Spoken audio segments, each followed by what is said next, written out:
자, 지금부터는 등비 수열에 대한 설명할 텐데 앞에 배웠던 이 등차 수열하고 대칭이다 생각하시면 돼요. 똑같은 과정으로 공부하시면 됩니다. 이 등비 수열은 말 그대로 같을 등 비례 비자예요. 그래서 비례, 비율. 그래서 영어로 하면 rate 이렇게 설명해 주겠죠. 그래서 이것은 비율이 됩니다. 그래서 머리 글자 R을 가져오는 게 현재 바로 공비가 되는 거죠. 자, 첫 번째 성질입니다. 공비 성질은 어떻죠? 라고 물어봤어요. 그러니까 이 설명을 해주면 A1 대 A2가 1대 R이다 라고 설명해 주는 거야. 그러면 내항끼리 외항끼리 곱해준다면 A2라는 것은 A1 곱하기 R 설명할 수 있고요. 그 다음에 A2 대 A3는 어때? 라고 하면 1대 R이다. 그러면 A3라는 것은 A2 곱하기 R이겠군 라고 설명해 주는 과정인 거야. 그렇다면 여기서 정리할 수 있는 것은 그럼 모든 항이 그래? 라고 한다면 AN과 AN 플러스 1번째 항의 비율이 몇 대 몇이야 하면 1대 R이라고 설명해 주겠어 이 되는 거죠. 근데 그 값으로 해서 나는 일정합니다 라고 표현해 줍니다. 아, 그러면 요 식에서 첫 번째 내항끼리 외항끼리 곱해야지 하면 바로 AN 곱하기 R로 표현할 수 있겠고, 그 다음에 AN을 넘겨준다면 이것은 AN분의 AN 플러스 1이 R이다 이렇게 정리할 수 있는 거야. 그러면 앞에서 배웠던 것 똑같습니다. 바로 여기 있는 혼자 있는 이것이 바로 뭐다? 공비 이게 되는 거죠. 그래서 구하는 값이 뭐야? 라고 한다면 구하는 값 이것은 바로 공비 이게 되는 거죠. 공비. 그러려면 내가 알아야 될 건 뭐야 하면은 준비할 건 뭔데 하면은 바로 이렇게 조건문은 바로 항의 개수. 조건문 이것은 항의 개수 2개가 있어야 한다. 항의 개수 2개 이게 되는 거죠. 그래서 요거 있는 항 차이 보세요. 항 차이. AN에서 AN 플러스 1이 몇 개야? 그러면 1개. 그러면 공비 R. 항 차이가 2개면 R 제곱 이렇게 되는 거야. 그래서 이 설명을 그대로 표현해 본다면 A1, A2, A3, A4 이렇게 가서 AN-1, AN으로 흘러갈 텐데 AN에서 AN 플러스 1 가려면 AN에다가 R을 곱해주면 AN 플러스 1을 구할 수 있다. 즉, 한 번 갈 때마다 R 값을 곱해주세요 라고 설명해 달라는 거야. 이렇게. 알겠죠? 그러니까 항 차이가 하나면 R, 2개면 R 제곱이 될 수밖에 없죠. 그러면 여기도 마찬가지로 구하는 값이 뭔데? 라고 하는 거죠. 그러면 현재 구하는 값은 바로 특정항이다 라고 설명해 주겠죠. 특정항. 바로 A의 n 플러스 1번째 항이야. 이게 되는 거고요. 그러면 그 특정항을 구하기 위해서는 뭘 해야 돼? 이게 되는 거예요. 자, 요건 조건문. 뭐가 있어야 될까? 라고 하면 하나의 기준항. 하나의 기준항이 있어야 되고요. 그 다음에 플러스 또 하나가 공비를 꼭 구해야 한다. 이게 되는 거예요. 앞에 있는 등차수와 똑같습니다. 등차수에서 가장 중요했던 것은 공차와 기준항이었어요. 공차와 기준항. 그러면 등비수에서 중요했던 건 뭐죠? 라고 하면 바로 공비와 기준항. 공비와 기준항. 요거를 항상 인식하고 공부해 주기를 부탁드립니다. 이 내용이 등비수열의 핵심이다. 자, 그러면 여기서부터 또 한 번 상황을 이어나갑니다. 그러면 일반항은 뭐지? 라고 설명했어요. 두 번째, 일반항. 이게 되겠죠. 그럼 일반항은 뭐야? 라고 하면 앞에 내용과 똑같습니다. 얘는 절대로 공식이 아니다. 단순한 표현 방식이기 때문에 표현하는 방법은 무궁무진하게 많아 이 뜻인 거야. 그래서 만약에 우리가 알고 있듯이 AN 플러스 1은 AN 곱하기 R이라며 이게 되는 거죠. 그러면 A1은 뭐다? 그냥 A1일 뿐이야. 그러면 A2는 뭐야? 라고 하면 N 대신에 1을 넣어서 A1 곱하기 R. 2를 넣어주면 A3는 A2 곱하기 R. 3 넣어주면 A4는 A3 곱하기 R. 이렇게 흘러갈 거야. 이 되는 거예요. 그래서 A n번째 항을 구한다는 건 A의 n-1번째 항 곱하기 R 이게 되겠죠. 그럼 마찬가지 과정을 똑같이 값을 입력해 주자 이게 되는 거예요. 그러면 두 번째 항 대신에 값을 넣어주니 이거 A1 곱하기 R 거기다가 R을 한 번 더 곱해 줄게 이게 될 거고요. 그 다음에 A3가 뭐야 하면 이 값을 넣어주세요가 되겠죠. 그러면 이것은 A1 곱하기 R 곱하기 R 거기다가 누구를 R을 한 번 더 곱해줘 이게 되는 거야. 그러면 만약에 기본적으로 여기 세 번째 항인데 살짝 글씨가 가려졌다 이렇게 그러면 세 번째 항 관점에서는 몇 번 더가 하면은 한 번 더 가니까 R 값이 하나. 첫 번째 항 관점에서 몇 번 더가 하면은 세 번 더가 해서 R 값이 셋 이렇게 설명되는 거지.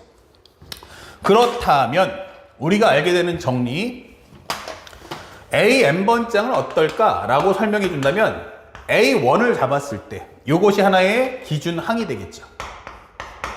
기준항. 그러면 얘가 이쪽까지 가려면 몇 번 더 가야 돼? 라고 설명해 보니 그때는 R을 계속 곱해 나갈 텐데 이 곱하는 양이 얼마냐 묻는 거예요. 그러면 이것이 바로 n-1개만큼 곱해 주세요 라고 설명되겠죠. 그래서 우리가 알게 되는 게 뭐야? 라고 한다면 an이란 바로 a1 곱하기 r의 n-1승이구나 라고 정리할 수 있는 거예요. 자, 그러다 보니까 현재 여기서 우리가 자칫 실수하는 게 뭐냐면 무조건 앞에 있는 건 초항이다, 뒤에 있는 건 공비다 이렇게 외우시는 분들이 많아요. 맨 앞에 게 초항, 그 다음에 밑에 있는 지수는 무조건 공비. 절대 아닙니다. 그래서 현재 지금부터 배우는 일반항의 심화 정리가 나올 텐데 이 내용을 한번 확인해 보세요. 첫 번째, 앞에 설명했지만 얘는 기준항이라 했어요. 그러니까 A1이 아니고 A2일 수도 있는 거야. 그러면 어떻게 되죠? R의 n-2 A3는 어떻죠? 라고 하면 n-3 이렇게 되는 거죠. 만약 10번째 항이면 어때? 라고 하면 이것은 R의 n-10 이렇게 되는 거예요. 그래서 여러분이 보다시피 무조건 앞에 있다고 해서 그것이 초항이다 라고 생각하시면 절대로 안 됩니다. 그 다음에 또 하나, 요게 지수다 보니까 우리가 앞에서 배웠던 지수 법칙을 활용할 수가 있어요. 자, 한번 정리해 줄 테니까 잘 보세요. 심화 한 번에 한번 표현해 볼게요. 선생님이 이렇게 만들었어요. 이 식은요, 초항이 얼마냐면 12예요. 초항은 12, 공비는 얼마다? 4예요. 그런데 요 식을 한번 정리해 보니까 A에는 쪼개봐 할 때면 3 곱하기 4예요. 근데 4는 또 뭐예요? 그러면 2의 제곱이에요. 그러면 이것은 3 곱하기 2의 제곱이 될 거고 얘는 2의 지수법칙에 의해서 2n-2승이 됩니다. 그리고 앞에 있는 이 2의 제곱 얘랑 합칠 수 있죠. 그러면 an이 뭐가 돼? 이게 되는 거예요. 그러면 3 곱하기 2의 2n승이야 이렇게 되는 거예요. 그럼 여러분들이 질문할게요. 이 초항이 얼마죠? 3. 공비 얼마죠? 2. 라고 하시겠습니까? 라고 하면 절대 그러시면 안 되는 거예요. 현재 우리가 이런 식의 스타일, 다시 말하면 지수법칙을 써서 표현하는 과정이 나오기 때문에 무조건 앞에 있다고 초항, 그 다음에 지수의 밑술에서 공비라고 쓰시면 절대로 안 돼요. 현재 이것이 초항이지만 그것이 만약 공비의 밑수하고 곱이 이 숫자가 똑같아지면 지수법칙에 의해서 이동할 수 있다는 거. 지수법칙에 의해서 이동할 수 있다는 점을 꼭 기억하셔야 돼요. 그래서 값이 사라지는 게 아니고 옆으로 옮겨간 거예요. 그래서 A1을 구하고 싶어? 그러면 N 대신에 반드시 1을 대입해 주세요. 이렇게. 그러면 A1이 얼마 나옵니까? 3 곱하기 2의 제곱이니까 이거 10이구나 이렇게 구하시면 되는 거예요. 그러면 또 하나 설명해서 공비는 어떻게 구합니까? 공비를 구할 때는 어떻게 하죠? 이게 되겠어요. 자, 우리가 지금 방금 설명했던 내용과 똑같은데 우리가 항 차이를 구했죠. 요것이 뭐라고요? 항 차이. 그러면 여기가 n, 그러면 n- 얼마 나와? 1 이렇게 되는 거예요. 여기는 얼마입니까? 그러면 n-2 이렇게 되는 거고요. 그러면 여기도 n- 얼마? 3 이렇게 되죠. 그러니까 중요한 건 여기 있는 n 앞의 개수는 무조건 1 나와야 돼요. n 앞의 개수는 무조건 얼마다? 1. 근데 n 앞의 개수가 1이 아니다면 이게 되는 거예요. 그거 누가 만든 거야? 라고 하면 지금 보는 바로 이 과정이 되는 거예요. n 앞의 개수는 1인데 바로 미수가 거듭 제곱을 하는 순간 요것이 2n-2로 바뀌는구나 라는 걸 확인할 수 있죠. 그래서 공비를 구할 때는 항상 n 앞의 개수를 1 만들어 주세요. n 앞의 개수를 1 만들어라. 1 만들기 이렇게 되는 거예요. 그래서 부호가 마이너스면 마이너스까지 숫자가 있다면 그 숫자까지 전부 다 내려보내세요. 그러면 공비라는 게 뭘까? 라고 한다면 n 앞에 있는 숫자 이거 살짝 묶어주면 2의 제곱인 4다 라는 값을 구해줄 수가 있다는 겁니다. 자, 그래서 다시 한번 와보면 이런 설명을 할 수 있죠. 자, 이렇게 해서 정리를 하나 보여준다면요. 정리. 누가 나한테 지수에 관련된 이렇게 A에 R에 Pn 더하기 Q야 라고 설명했단 말이야. 자, 여기서 우리는 빨리 뽑아 먹을 수 있어야 돼. 무엇을 뽑아 먹느냐? 첫 번째는 초항값 구하기.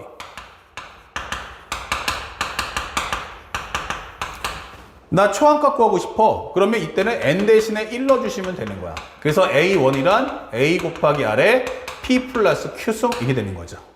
참고로 하면 두 번째 항 구하고 싶죠. 그러면 n 대신에 뭘 넣어주면 돼? 2 넣어주면 돼요.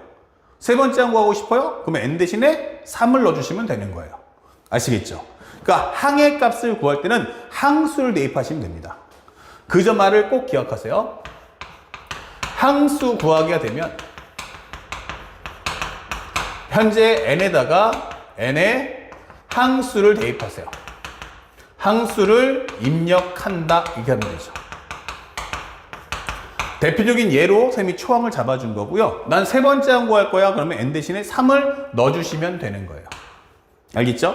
그 다음에 두 번째는 공비를 구할 거야. 공비를 구할 때는 아까도 했지만 n 앞에 있는 개수를 묶어주세요. 이렇게. 아, 그러면 R의 P승이구나. 이렇게 정리를 해주시면 빠르게 우리가 오염된 저 식에서 기준항과 공비를 빠르게 뽑아 먹을 수 있다. 물론 이거는 이제 수능 과정에는 안 나와요. 하지만 이제 이 강의를 보고 있는 혹시라도 고2 학생들이 있다면 여러분들이 푸는 문제집에서는 상당히 중요한 내용이니까 챙겨서 공부하시기 바랍니다. 자, 이렇게 설명을 해드릴 수 있겠고, 그 다음에 바로 연결해서 등비 중항까지 한번 설명해 볼게요. 아니, 등비 중항은 뭐야? 이게 되는 거죠. 예, 똑같습니다. 앞에서 이미 선생님이 등차 수열을 천천히 설명해 드렸기 때문에 지금 이 과정은 좀 스피드하게 흘러갑니다. 그러면 이렇게 문자가 몇 개냐면 3개가 나왔는데, 이걸 한 문자만 정리해줘. 하나의 기준항, 공비의 활용이죠. 그러면 나는 요거의 비율과 요거의 비율이 같다는 얘기예요. 곱하기 R, 곱하기 R. 그럼 나는 가운데를 X를 잡아줄게. 그럼 하나는 X 곱하기 R이지 이렇게 될 거고요. 하나는 그 전항이니까 R분의 1이지 이렇게 되는 거야. 그러면 양쪽에는 있는데 가운데는 없는 게 뭐죠? 가운데는 없고요. 양쪽에 있어요. 누굽니까? 그러면 R이다. 아, 그러면 얘랑 얘랑 곱하면 되겠네. 그러면 X제곱. 가운데를 2번 곱한 것은 양쪽 걸 곱해준 거와 같다. 그래서 X제곱이 AB니까 X는 플러스 마이너스 루트 AB 이렇게 공부하시는데 이 과정은 절대로 옳지 않다. 이것이 핵심은 아니다. 결국 이 알맹이는 누구? 하면은 바로 가운데에 있는 바로 이 녀석들이다 라고 할 수 있죠. 설명을 해보니까 첫 번째 중요 넘버 1 바로 공비의 활용이 됩니다. 공비 R의 활용이다. 그래서 항의 개수가 몇 개 이상이라면 2개 이상일 때 써주는 거야. 그래서 하나의 기준항 공비의 활용. 그래서 우리가 설명할 수 있는 건 1, A, B, C가 등비 수열이야 라고 설명한다면 나는 이것을 1, R, R제곱, R3승으로 표현해 줄 거야 라고 설명해 주는 거예요. 아시겠죠? 그래서 하나의 기준항과 공비로서 표현해 달라 라는 점 잊지 마시고요. 그 다음에 엑기스가 가장 중요한 포인트 중에 하나가 바로 이분이신데 중요 넘버 2 이게 되는 거죠. 등비중항이에요. 뭐라고? 등비중항. 그러면 등비중항이 뭔데 하면은 일단 항의 개수가 3개가 나와야 돼요. 그래서 AN과 AN 플러스 1과 AN 플러스 2가 나오는데 얘가 등비수열이야 라고 설명해 주는 거야. 그러면 나는 가운데 항을 2번 곱해 준 것이 양쪽 걸 곱해 준 거와 같다라고 설명할 수 있는 거죠. 바로 이렇게 가운데 항을 2번 곱해 준 게 양쪽 걸 곱해 준 거 같다. 그럼 이거 뭐와 같아 하면 등차 수열 똑같죠. 등차 중항은 가운데를 2번 더해 준 게 양쪽 걸 더해 준 거 같고요. 등비 수열은 가운데를 2번 곱한 게 양쪽 걸 곱해 준 거와 같다. 이게 되는 거예요. 그런데 여기서 심화가 되면 벌어져 있는 두 항의 곱, 벌어져 있는 두 항의 곱을 주겠다 이 되는 거죠. 오케이, 그럼 이건 뭔데 하면 단 중항이 존재했을 때 이게 되는 거야. 단 중항이 존재한다면 이게 되는 거죠. 오케이, 그러면 만약 상대방이 이렇게 AM 플러스 1, AM하고 AM 플러스 2에 대한 곱을 줄게요. 이 되는 거야. 이렇게. 그러면요, AN하고 AM 플러스 2가 곱했죠? 혹시 가운데 항 있나요? 라고 묻는 겁니다. 있어요. 그게 뭐죠? 그러면 AN 플러스 1번째 항의 제곱. 이게 되는 거죠. 그것은 바로 네모. 이렇게 하면서 우리가 하나의 항으로서 표현을 정리해 줄 수 있다라고 보여주는 겁니다. 그런데 진짜 심화라는 게 뭐냐라고 하면 지금부터 하는 이야기인 거예요. 얘기했지만 중항이 존재하면 하나의 가운데 항으로서 전체 값을 표현할 수 있지만 중항이 존재하지 않아 라고 하면은 앞에 배웠던 등차수열처럼 하나의 기준항, 하나는 기준항과 공비로서 표현해 주시면 되는 과정입니다. 마지막은 뭘 봐야 되냐면 학생들이 이걸 보셔야 돼요. 선생님이 보여주는 마지막 과정은 이겁니다. 만약에 기본적으로 R제곱이 네모가 나왔을 때 또는 AM 플러스 1의 제곱이 네모가 나왔을 때 판정하는 과정인 거예요. 자, 이렇게 설명해 볼게요. 잘 보세요. 첫 번째, A 두 번째 항은 1이고요. A 네 번째 항은 간단하게 9가 나왔어요. 여기 16이라고 합시다. 이렇게. 그러면요, 이거 뭡니까? 두 번 갔네? 예, 맞습니다. 그러면 이거 R제곱이 얼마 나오면 16이네 라는 걸 알 수 있어요. R제곱이 뭐다? 16이다. 혹은 또 설명할 수 있는 건 그러면 A2 곱하기 A4가 16이네? 예. 그러면 이거 A3에 대한 제곱이 16이라는 얘기 아니야? 이렇게 되는 거죠. 맞아요. 자, 요때 이제 판정하는 거예요. 왜냐면 여기서 가장 중요한 게 뭐냐면 제곱이란 말이에요. 그러면 이거 뭐죠? 하면은 2차 방정식을 풀어라 이 뜻인 거예요.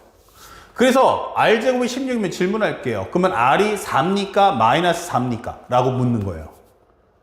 그러면 둘 다 맞죠? 그러면 내가 R값을 구할 거냐 말 거냐라는 걸 판정할 수 있어야 되는 거예요. R값이 4하고 마이너스 4가 나온다. 또는 A3가 4하고 마이너스 4가 나오는데 그 값을 구할 거냐 말 거냐라고 묻는 거예요. 아시겠죠? 그래서 첫 번째로 모든 항이 양수인 등비수열 AN 떴죠?